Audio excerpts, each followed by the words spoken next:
It is winning season at MyBookie. Use promo code Gators on a deposit of $50 or more, and you can receive up to $200 in cash instantly to your MyBookie account. Bet anything, anytime, anywhere with MyBookie. The questions moving forward for the Gators starts this week versus Arkansas, and here's Billy Napier on his initial thoughts for the Razorbacks. I've got confidence in our group relative to their attitude and their approach.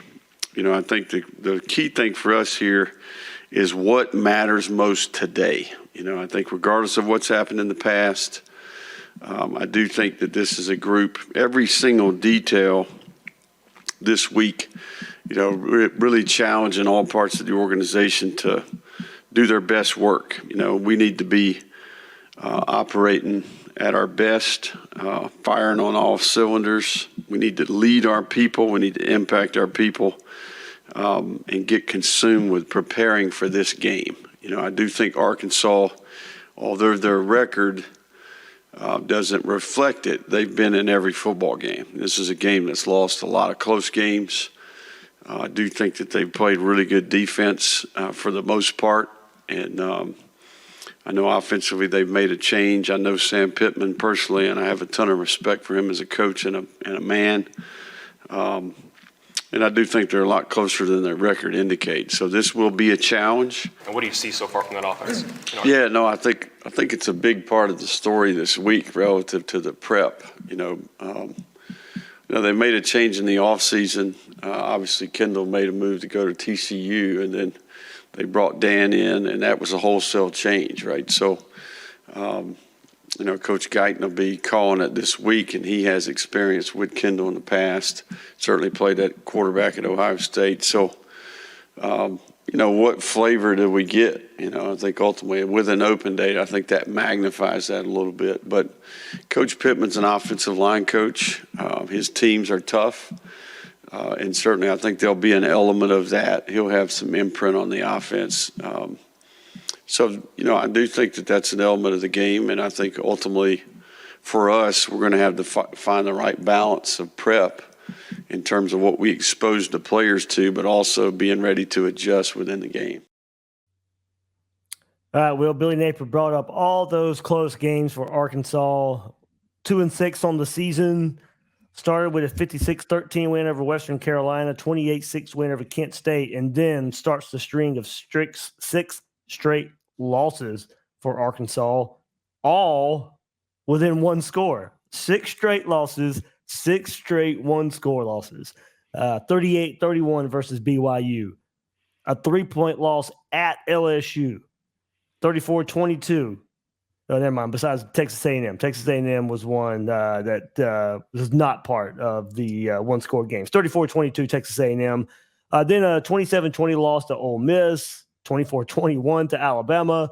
7-3 to Mississippi State in their last game. Will, the two best teams in the West, LSU and Alabama, combined 6-point loss there for Arkansas. So both of those games on the road as well. They're going to be coming to Gainesville this week. So, hey, look, yeah, it might be 6 straight losses, Will, but this is not your typical 6 straight right here. I mean, they've played every team tough. They're coming off of a bye week. They have some changes being there, being made there.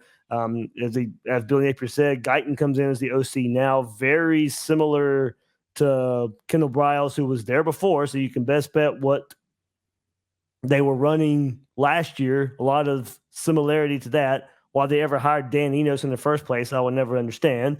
But I didn't like that hire. It kind of turned out that way. But, well, I mean, yeah, they may be a 2-6 and coming off of 3 or 6 straight losses, but this is going to be a tough game for the Gators. Well, look, South Carolina's 2-6 right now. And Florida just barely squeaked by them. So you can't take anybody for granted.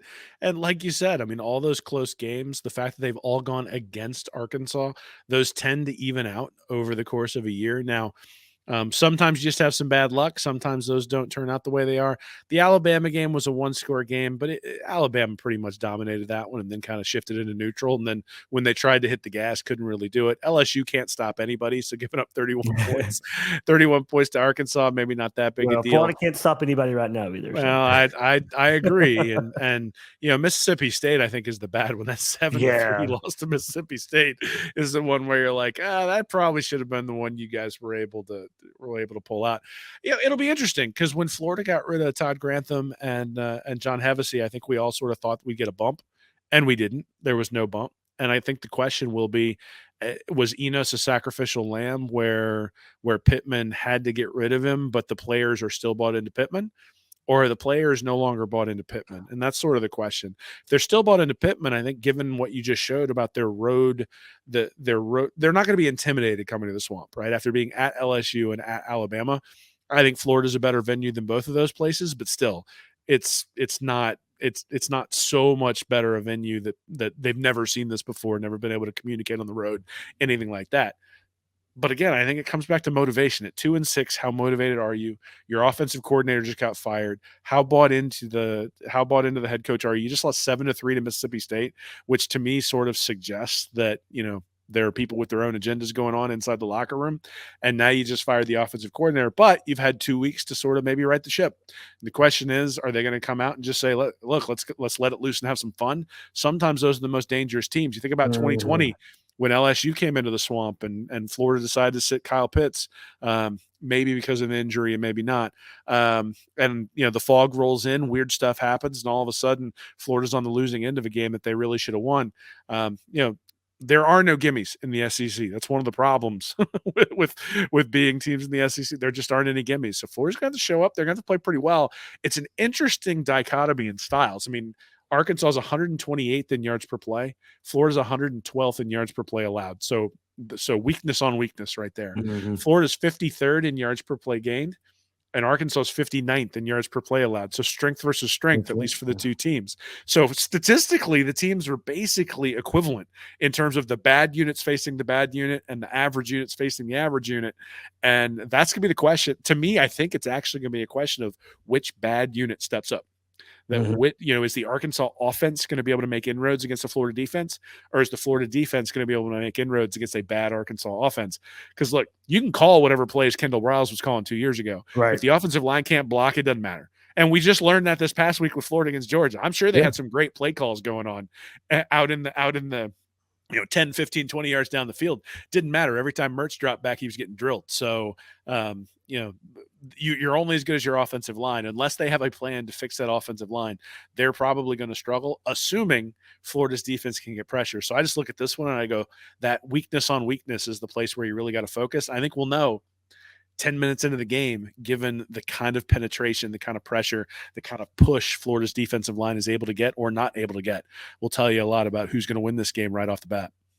And I'll still go to quarterback too, Will. I mean, I know that's probably the easiest place to go, but the way I'll come around on this is coming into the season, I don't think anybody out there besides Gator fans probably were putting Graham Mertz ahead of KJ Jefferson. But here we are coming into this game. Graham Mertz is the better quarterback. Graham Mertz has been the better quarterback all season here.